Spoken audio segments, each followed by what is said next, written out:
to Over the Blender with Seana Hogan. This is where I just give little tidbits of information and what's on my mind while I make my morning smoothie. So welcome and enjoy.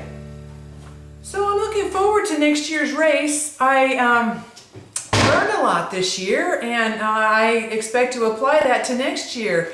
I learned that my skin is far more fragile than I thought, and well, than it used to be, and I'm working on solutions for that.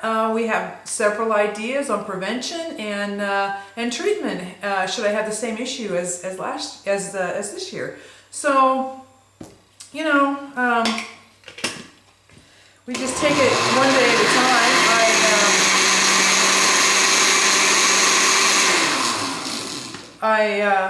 I usually train all year round because I like to train. I basically, you know, I like to train and I race because it gives me a goal for my training.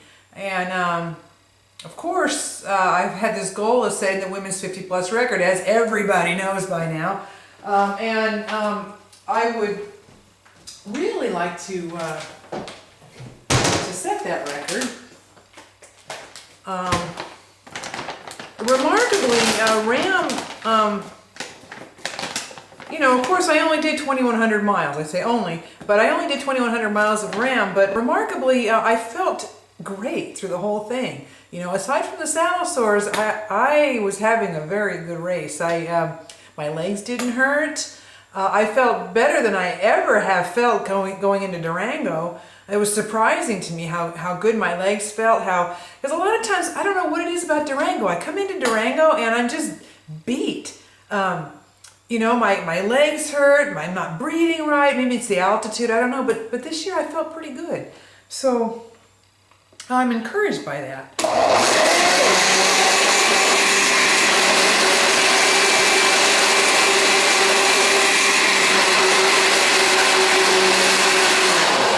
I think after all these years operating a blender, I'd remember to put the lid on. I like having goals. Goals are important for us to stay young.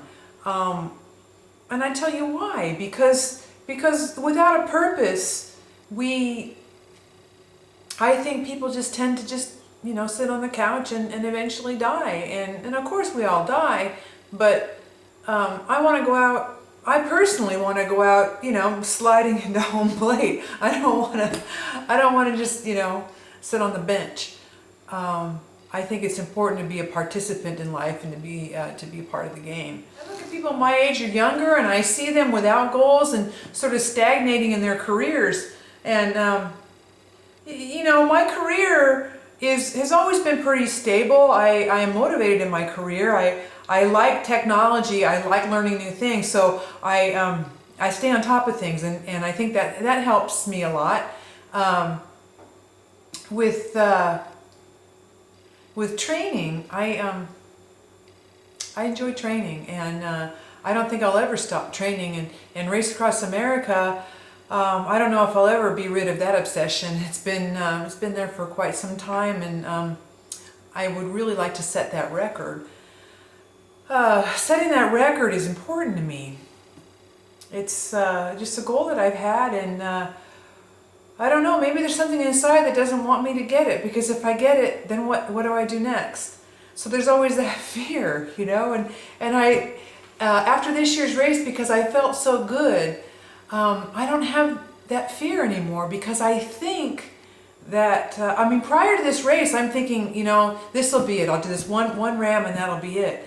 And I think psychologically, perhaps I didn't want to finish. Perhaps that would be the end of it, and I don't and you know, subconsciously maybe I didn't want that to be the end. So, but then after this year, it's like I am totally motivated because I felt so good during this race that I think that, I mean, the way I feel now is I'm going to continue doing it. I'll get the 50+ record and shoot for the 60+ record. I mean, why not, right? So that's kind of where I am.